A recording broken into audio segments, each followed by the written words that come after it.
Bihar board द्वारा आयोजित जो वर्ग दसम की परीक्षा होती है उसमें मैं आप सबके समक्ष हिंदी यानी गोधूली भाग 2 से कविता खंड लेकर उपस्थित हूँ। मेरे प्यारे विद्यार्थीगण, आप सबसे अनुरोध है, निवेदन है कि आप सब इस वीडियो को देखें, इसे सब्सक्राइब करें और इसे शेयर भी करें ताकि आप इससे लाभान्वित हो सके और आप बिहार बोर्ड में अधिक से अधिक मार्क्स ला सकें। मैं सारी कविताएं गोधूली भाग 2 से और उसके बाद कहानी खंड भी पढ़ाने का प्रयास करूंगा। तो आज मैं शुरुआत करने जा रहा हूं, वह है काव्य खंड, जिसमें गुरु नानक जी की 2 काव्य यहाँ पर दी गई है। अब आइए गुरु नानक जी के विषय में कुछ चर्चा कर लेते हैं। गुरु नानक जी के विषय में कहा जाता है कि ये लगभग सभी धर्मों के सार को इकट्ठा कर लिए थे, यानी कि हिंदू, इस्लाम, जैन, बौद्ध, सिख, ईसाई सभी धर्मों को अध्ययन करने के बाद ये एक निष्कर्ष पर पहुंचे कि वास्तव में ईश्वर जो है वह निराकार होना चाहिए। जैसे जब हम भक्ति काल में चलते हैं तो भक्ति काल का 2 खंड होता है। एक खंड जो आपका है वह है निराकार यानी कि निर्गुण, एक है साकार यानी कि सगुण। तो इन्होंने निर्गुण मार्ग को अपनाया। इनका मानना था कि ईश्वर का ना कोई रूप है, ना रंग है, ना आकार है, ना प्रकार है। इन्होंने कुछ पंजाबी पुट लिया, कुछ अवधी लिया, कुछ ब्रजभाषा लिया और सबको एकत्र करके इन्होंने अपनी कविताओं को बनाने का प्रयास किया है। तो आइए हम ज़्यादा देर न करते हुए मूल बिंदु की तरफ लौट रहे हैं, यानी कि कविता की तरफ। और आप इस कविता के भावार्थ को समझ लें। अगर भावार्थ समझ लीजिएगा तो प्रश्नोत्तर होने में दिक्कत न होगी, आसानी हो जाएगी। यदि समय मिला मुझे तो मैं प्रश्नोत्तर भी कराने का प्रयास करूंगा। तो आइए मेरे प्यारे विद्यार्थीगण, सबसे पहले देखते हैं कि राम नाम बिनु बिरथे जगी जन्मा। कवि इस बिंदु के माध्यम से क्या कहने का प्रयास कर रहे हैं, हम उससे जानने का प्रयास करेंगे। गुरु नानक जी का कहना है कि राम नाम बिनु बिरथे जगी जन्मा। इस संसार में जिसने जन्म ले लिया है, इस धरती पर जिसका अवतरण हो चुका है, यदि वह जन्म लेकर भी राम का नाम नहीं लेता है तो मान लीजिए उसका जीवन निरर्थक है, बेकार है। अर्थात वह बेकार बिना उद्देश्य का भ्रमण करता रहता है। यानी मूल बिंदु में वे कहने का प्रयास कर रहे हैं कि जो व्यक्ति राम का नाम नहीं लेता उसका जीवन निरर्थक है, बेकार है। मुझे उम्मीद है कि मेरे विद्यार्थीगण आप इस शीर्षक को समझ गए होंगे। शीर्षक कहने का प्रयास कर रहा है कि जो व्यक्ति जन्म ले चुका है और वह राम का नाम नहीं लेता उसका जीवन बेकार है, निरर्थक है। दूसरी तरफ इस्लाम में चलते हैं तो जो बंदा जन्म ले लिया है, अगर वह अल्लाह ताला को याद नहीं करता तो उसका जीवन बेकार है, निरर्थक है।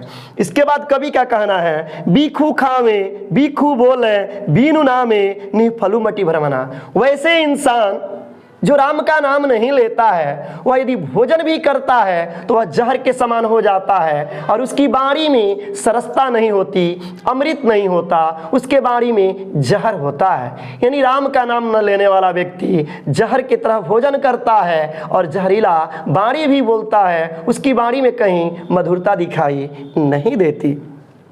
पुस्तक पाठ व्याकरण बखाड़ें, संध्या कर्म निकाल करें। यदि आप लाख वेद पढ़ लें, पुराण पढ़ लें, पुस्तक पढ़ लें, व्याकरण पढ़ लें, संध्या के समय वक्त निकाल कर संध्या वंदना कर लें, यानी सुबह से शाम तक ईश्वर को, अल्लाह को लाख याद कर लें, लेकिन अगर आपकी वाणी में राम नाम नहीं है, आपकी वाणी में राम रूपी धन नहीं है, तो समझ जाइए कि आपका जीवन निरर्थक है, बेकार है।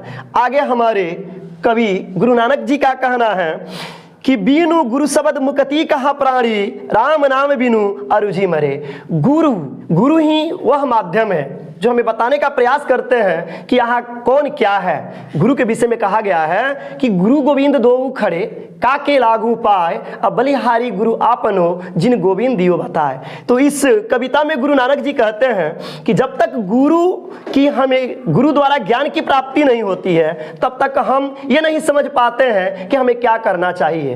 और जिन्हें गुरु का ज्ञान प्राप्त नहीं है वह इस संसार में उलझ कर मर जाता है, उलझ कर माया में फंस जाता है। तो कवि के माध्यम से ये जो कथन है कि हमें माया में नहीं पड़नी चाहिए बल्कि हमें राम का नाम स्मरण करना चाहिए। आगे कवि का कहना है कि दंड कमंडल सिखासुत धोती तीर्थ गौनहु अति भ्रमनु करे। आप देखते होंगे कि आज भक्ति के कितने मार्ग बन चुके हैं। कोई धोती पहन लेता है, कोई सीखा यानी चिरकी रख लेता है, कोई वस्त्र त्याग कर नग्न हो जाता है, कोई कमंडल धारण कर लेता है। आप मुझे बताने का प्रयास करो, क्या इन रूपों से ईश्वर की प्राप्ति संभव है? मेरे प्यारे बच्चों, आप सोचो कि क्या ये जो रूप है भक्ति का, आराधना का, क्या यह उचित है? गुरु नानक कहते हैं नहीं, यह उचित नहीं है, यह बेकार है। कि ढंड कमंडल सिखासुत धोती तीर्थ गौनहु अति भ्रमनु करे। क्या तीर्थ जाएं? क्या हम दंड कमंडल ले लें, शिखा बढ़ा लें, सूत पहन लें, यानी कि जनेऊ धोती धारण कर ले, इससे कुछ होने वाला नहीं है। राम नाम बिनु शांति नहीं आवे, जपी हरि हरि नाम सुपारी परे। इनका कहना है कि जो व्यक्ति राम का नाम नहीं लेता उन्हें शांति की प्राप्ति नहीं होती, लेकिन जो एक बार राम का नाम ले लेता है उन्हें शांति की प्राप्ति होती है और उनका पूरा दिन और रात सुकून में बीतता है। मेरे प्यारे विद्यार्थीगण, आप इन पंक्ति से यह समझने का प्रयास करें कि ईश्वर सनातन सत्य है, हमें उनका नाम को लेना चाहिए। जटा मुकुट तन भस्म लगाई, बसन छाड़ी तन नग्न भयो। कुछ लोग जटा बढ़ा लेते हैं, तन पर भस्म लगा लेते हैं, वस्त्र को त्याग देते हैं कि मुझे राम की प्राप्ति होगी। ऐसा करने से राम की प्राप्ति नहीं होगी। आप अपने क्रियाकलाप को करते रहिए और एक बार राम का नाम ले लीजिए। हमें लगता है ऐसा करने से ही आप मोह माया के बंधन से काफी दूर चले जाएंगे। जेते जिय जंत जलथल महियल जत्र तत्र तू सरब जिया। इस संसार में क्या आकाश मार्ग हो, क्या स्थल मार्ग हो, क्या जल मार्ग हो, हर जगह जीव निवास करता है और हर जीव में ईश्वर निवास करता है।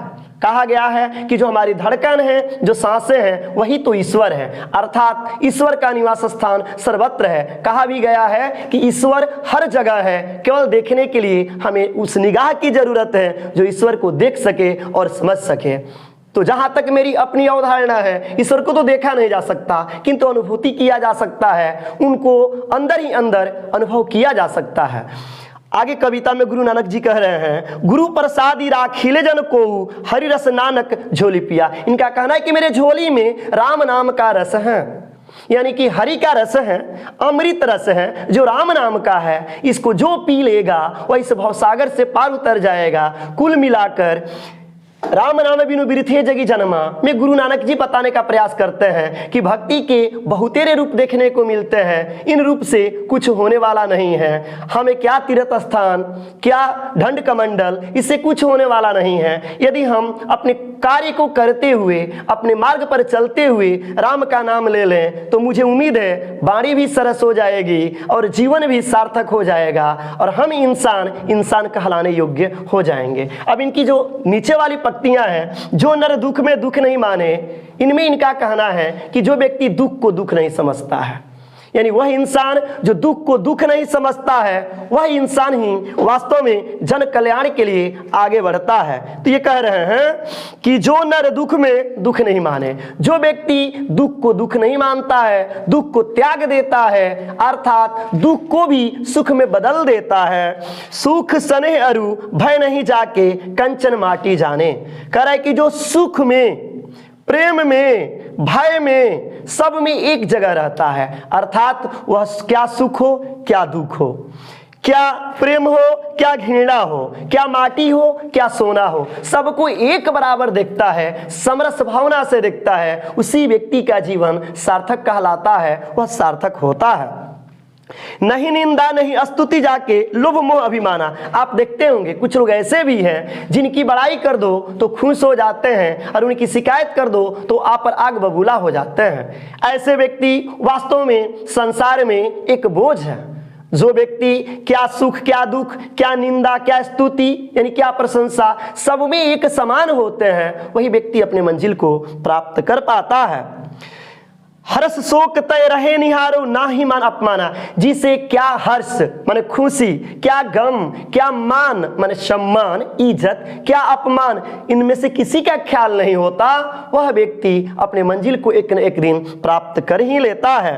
आशा मनसा सकल त्याग के जग तय रहे निराशा। जो अपने मन की तमाम कामनाओं को, तमाम तमन्नाओं को, तमाम इच्छाओं को त्याग देता है और त्याग कर एक समान इस संसार में रहता है, वास्तव में ऐसे व्यक्ति ही ईश्वर के काफी प्रिय होता है, उनके करीब होता है। काम क्रोध जेहि परसे नाहिन तेहि घट ब्रह्म निवासा। जो काम माने बुरी भावना से काफी दूर रहता है, क्रोध से काफी दूर रहता है, वैसे व्यक्ति के करीब किसी प्रकार का बुराई नहीं होता है। उसी के घट में यानी उसी के कंठ में ब्रह्म यानी कि ईश्वर का निवास स्थान है, वहीं पर ईश्वर निवास करते हैं। आगे गुरु नानक जी कह रहे हैं, गुरु कृपा जही नर पै कीन्ही तिन यह जुगत पिछानी। जिन पर गुरु की कृपा हो जाती है, जिस मनुष्य पर ईश्वर की कृपा हो जाती है, उन्हें ये तमाम चीजें जानकारी में आ जाती है कि हमें क्या करना चाहिए, क्या नहीं करना चाहिए, क्या जगत कल्याण के लिए जरूरी है, क्या जरूरी नहीं है। अर्थात जो व्यक्ति इन सभी परिस्थितियों में एक समान रहता है, समरस रहता है, उसी के पास ईश्वर का निवास स्थान होता है। नानक लीन भयो गोविंद सो जेव पानी संग पानी। इनका कहना है नानक जी का कि जिस प्रकार किसी कल के पानी को, किसी नल के पानी को एक साथ मिला दीजिए तो पहचान में नहीं आ सकता कौन किसका पानी है। उसी प्रकार यदि व्यक्ति क्या सुख क्या दुख, क्या मान क्या सम्मान, क्या अपमान, सब परिस्थिति में एक जैसा रहता है और वह अपने अंदर से काम और क्रोध को निकाल देता है, उनके ही अंदर मर्यादा पुरुषोत्तम राम का निवास स्थान है, अल्लाह का निवास स्थान है, वाहिदी गुरु जी का निवास स्थान है, वहीं पर यीशु मसीह का निवास स्थान है। कुल मिलाकर कहने का अर्थ है कि ऊपर के पंक्ति में कवि ने राम नाम पर जोर दिया और नीचे के पंक्ति पर समरस बनने रहने की हमें सलाह दे रहे हैं। तो हमें इन दोनों पंक्तियों को भावार्थ को जान लेना चाहिए और इसमें जो प्रश्नोत्तर है उसे भी करने का भरसक प्रयास करना चाहिए। प्रिय विद्यार्थीगण, आप इस वीडियो को देखें, शेयर करें, लाइक करें और सबसे बड़ी बात कि आप इस भावार्थ को समझें। अगर आपकी समझ से परे होती है, कहीं कुछ त्रुटि महसूस होती है तो कमेंट बॉक्स में लिखें। हम भरसक प्रयास करेंगे कि उन कमियों को दूर किया जाए और आपके मार्ग को प्रशस्त किया जाए। तब तक के लिए मैं आप लोगों से विदा ले रहा हूं। इंतजार कीजिए अगले वीडियो का। अगले वीडियो में आपके ही वर्ग से अगली कविता होगी। तब तक के लिए जय हिंद।